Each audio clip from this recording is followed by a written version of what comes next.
Bonsoir, mon amours. How are you doing? It is Thirsty Thursday. It is time for our romance oracle reading for the week. Let's check in to see what we need to know for our love lives for the next 7 days or so. Well, right off the bat, we've got children coming up as an issue. Your love life is being affected by children. Now, that is certainly true.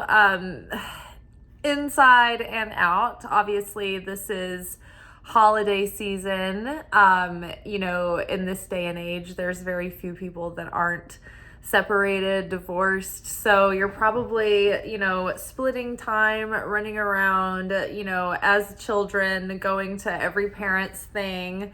If you are also then having children and, then going with your children to do certain things. And then if you're split up, then it's like, oh my gosh, it's like compounding. It's like, how many how many parents are there in this scenario that you have to keep shuffling children around and then being the children who are shuffled around. And it's a lot. So I'm sure that if you have children the week of Christmas, and you aren't in the full swing of a romantic relationship, then that might be put on the back burner for a minute. Now, at the same time, our inner children are being enticed and triggered, right?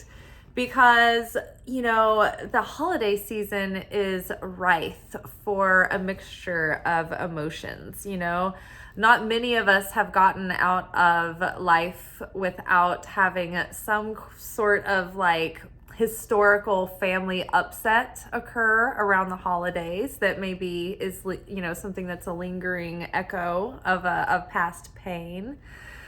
There may have just been tense times, around the holidays growing up in your house. And so you might be having those memories now. And it might strike in you moments of having a deeper appreciation for the holidays and really having that inner child come alight this time of year, because you can appreciate it so much more and you can take care and make it sacred for that inner child within and, make that magic come alive this time of year. But at the same time, in the next breath, it can also bring up all of those past painful memories too. So this, there can be a lot of ups and downs this time of year. But I think that it's good to let the downs open you up to a sense of compassion and unity and togetherness. And I think that's one thing that always makes the holiday season a time where people are a little bit more caring and generous and charitable and kind to one another. I think that people know that it's why don't we just all have a good time and get along for a couple of weeks? At least we'll try to here and there, right? And so it's good to let that inner child lead you, the inner child that is believing in the joy of the season and getting lost in the magic of it all and in the possibilities. And it's when we add little bits of light into this dark time of year that we actually release these sparks of miracles. And we open up that possibility for ourselves and others. Because miracles come through when there's hope, when there's joy, when there's love, and when there is sharing for the sake of the greater good and not for the self, right? There's no motive, there's no agenda. And then there's receiving for the sake of sharing. And so it's what we receive, it's oh, thank goodness that I'm in the position that I'm in, that I can, my cup is able to runneth over and maybe pay it forward to someone else as well. So the wisdom of the inner child is coming out this time of year, the sensitivity and the, maybe intensified memories of the child. The nostalgia of this time of year is coming out, but that can also magnify, pleasure and pain are connected. They're in that same, they're inextricably connected. And so when one is sort of activated, the other is too. So it's as we are nostalgic sometimes, remembering things in a heightened, magnified sweetness, we can also tend to magnify our painful memories as well, and maybe look back on things and perceive them as worse than they were, or perceive them as maybe darker than they were. It doesn't mean that it wasn't as hard as it was, but maybe our perception is that the situation was darker or had more maliciousness in it than it did. Like, I think that when we look back at our parents growing up, and we can look back with some perspective, we see that they were, doing the best that they could, and they weren't probably,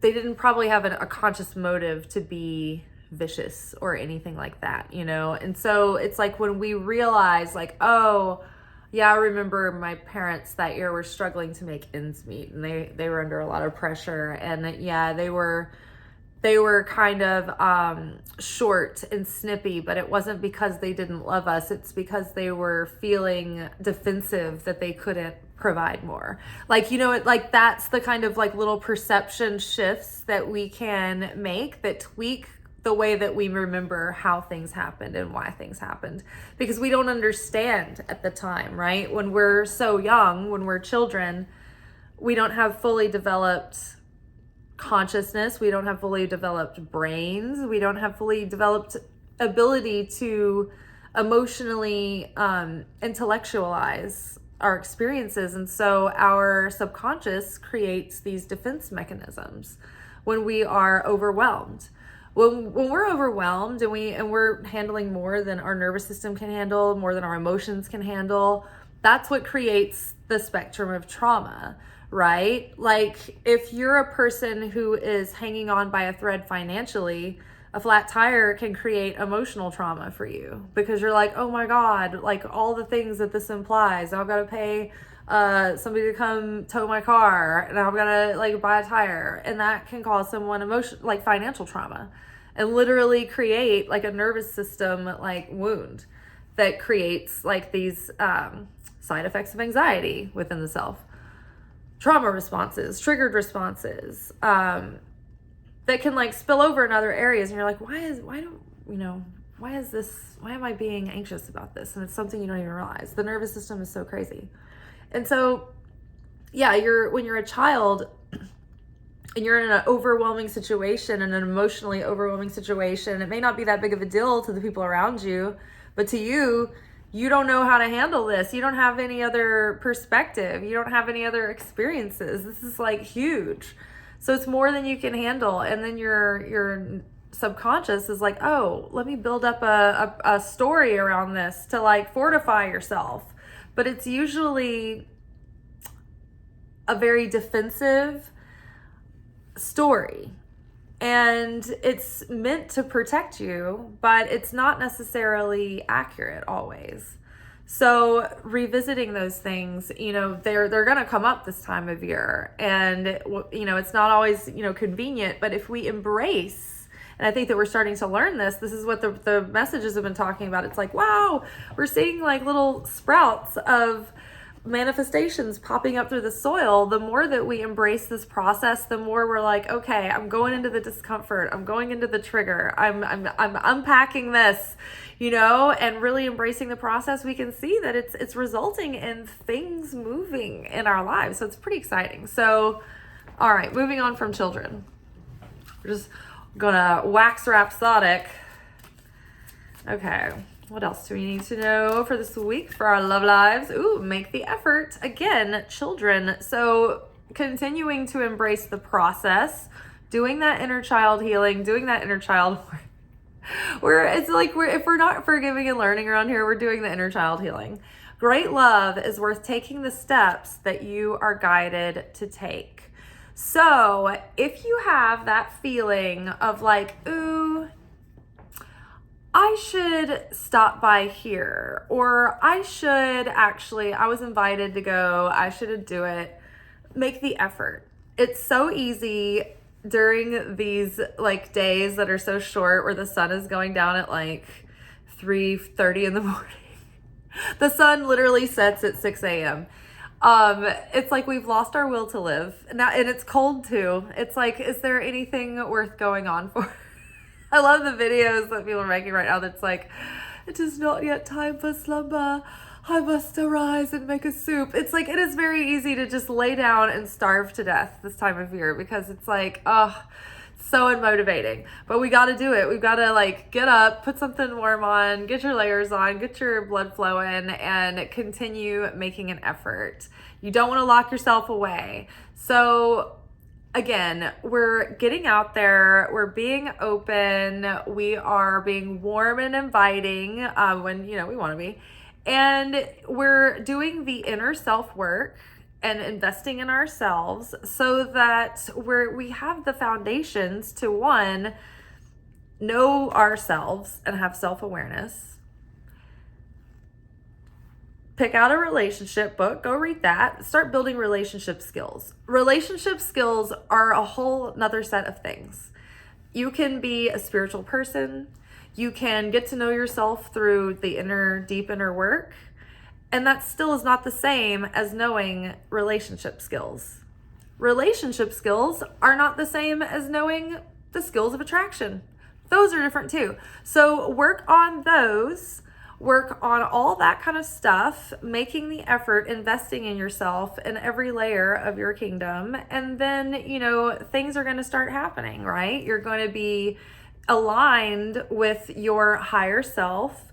You're going to be, you know, taking action like the higher self would do for your up-leveled self. Because, you know, we're going into this next level of our lives. And so it's time that we reverse engineer and, okay, how would my higher self behave towards my love life? What kinds of efforts would I make? If I were in my best self movie scene where I'm on my montage and this is like clips of all the best parts of the character's week and like how they're handling things and they're so on it, like what would you be doing for your love life? I would be reading like relationship books and working out and like getting into my hobbies and like doing things that I love and having fun with my friends. And then in my movie, I would like meet someone out while I was being in my like zone of my authenticity, right? Because then you're aligned with things that are like you, right? So make the effort. Don't just, you know, phone it in and go through the motions and give up. It's very easy to.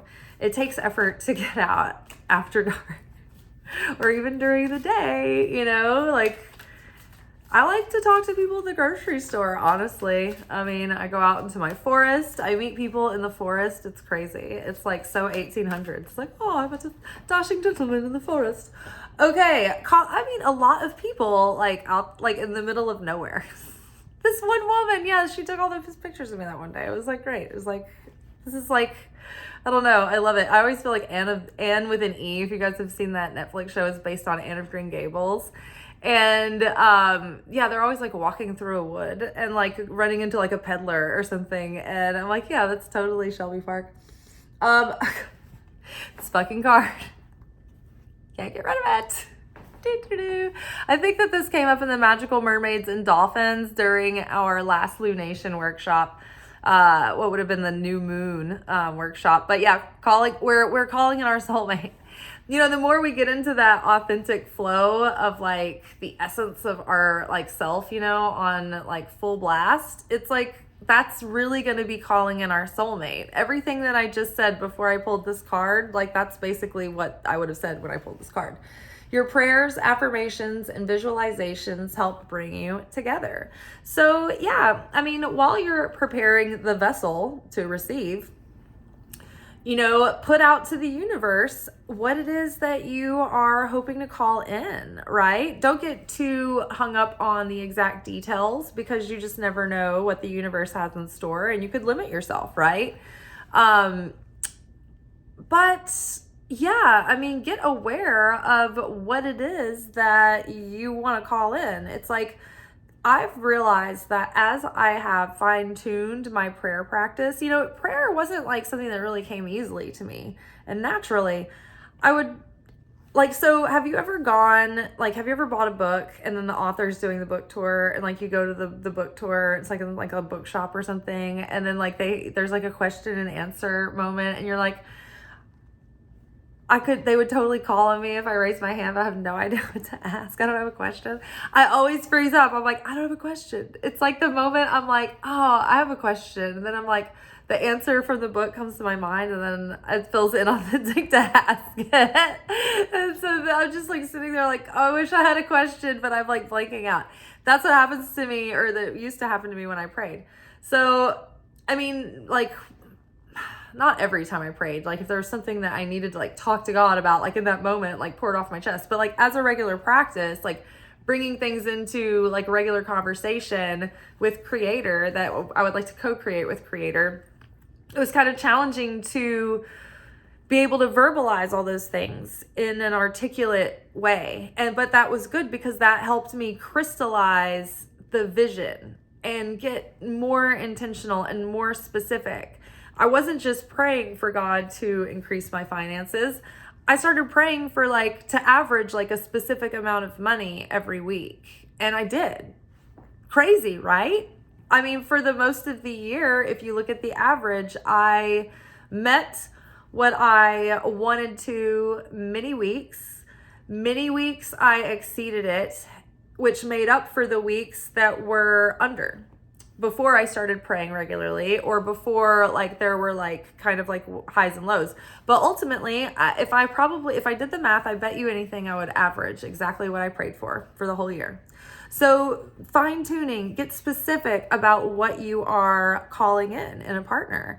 The more that you know what you want, the more intentionally you can date, and you're not wasting so much time and energy and effort getting to know people, developing sort of an attachment to them because you put so much effort into getting to know them, only to find out that you're like, oh, well, this is going to fizzle out because I guess we're not really a match.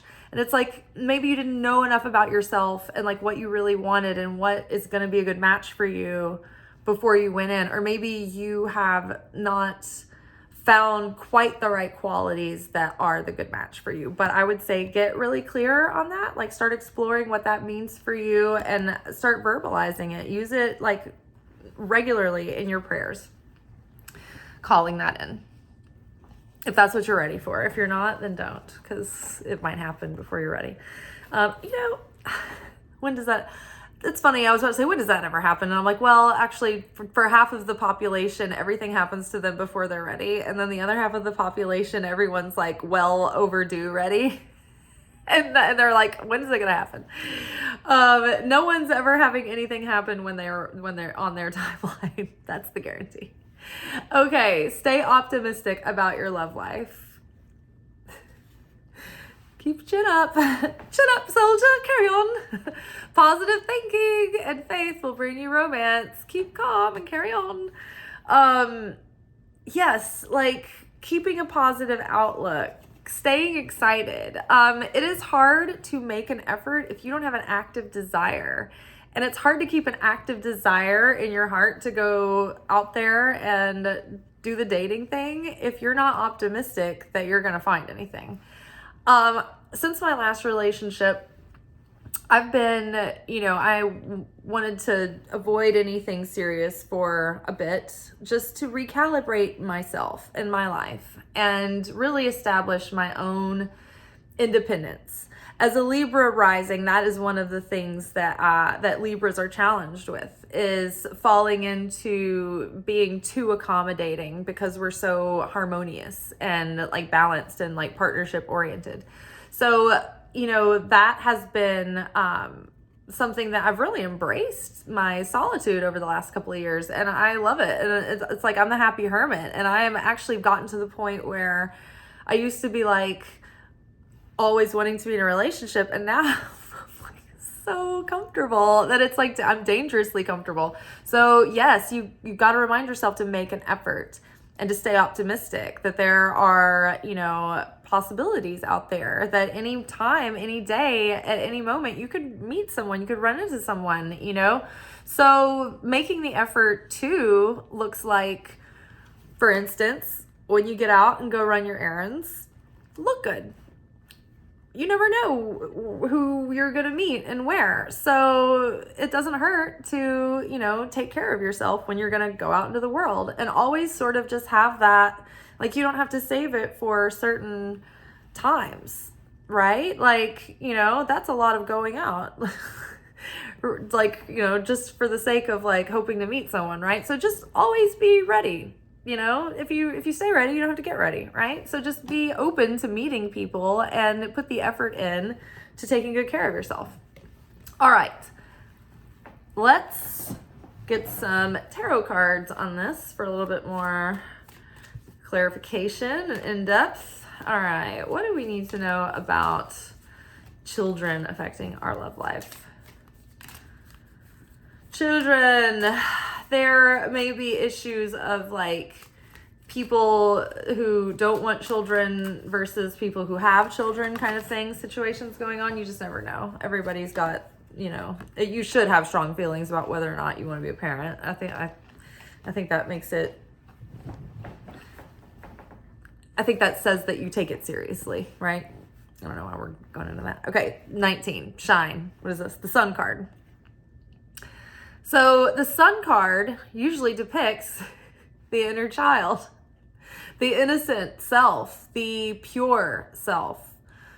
Throughout these last few weeks, throughout the last quarter of the year, we have been in a deep process of purification and the lower self emptying in order to be filled with the essence of this, of the higher self, right?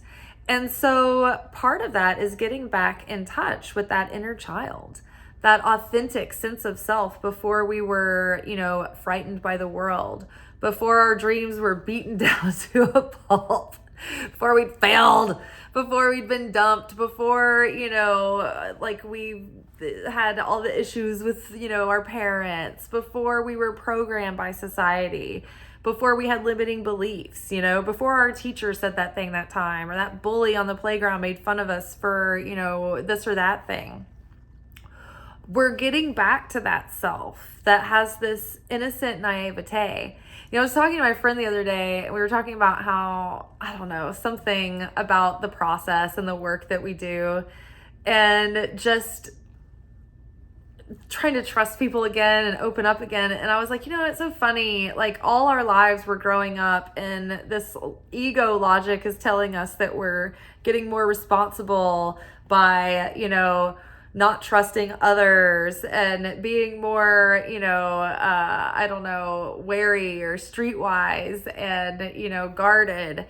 And really, it just builds these defense mechanisms that shut us down and block our hearts. And then the whole reawakening, the rebirth, the being born again, the process of the spiritual work that we do basically brings us back to that childlike sense of naivete where we hope to believe the best about people. And it's like it's a transcendent sort of naivete where it's like, you know, the truth about the person, but you choose to focus on their better qualities. It's not being an idealist and ignoring the red flags.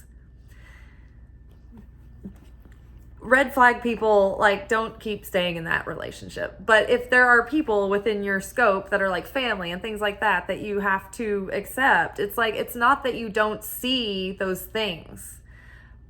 You accept the truth about who you're really dealing with. But instead of focusing on that as being the thing that defines them and your relationship with that person, you just try to say, okay, I get that this is the way that is, but like, I'm just going to try to focus on the good parts. Metaphor: when you're talking to someone and they've got something horrible coming out of their nose, or their like teeth or something, or they have like weird buildup, and you're just like, if I look at that, I'm gonna throw up. But you just focus on their eyes.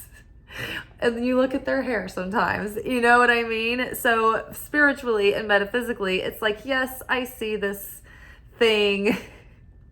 I know it's there. I'm not going to play dumb like it's not. I'm not going to be weak boundaried or, you know, blind or bury my head in the sand, but I'm going to be wise and do the wise thing with discernment, but at the same time, I'm going to choose compassion for that person and try to see or choose to see the best in them. To forgive and let that slate be clean so that you can move forward. Okay, make the effort. And I feel like that has more to do with deep past stuff than like recent issues with like relationship. I think this is more like parent, family healing, childhood healing, maybe even adolescent relationships.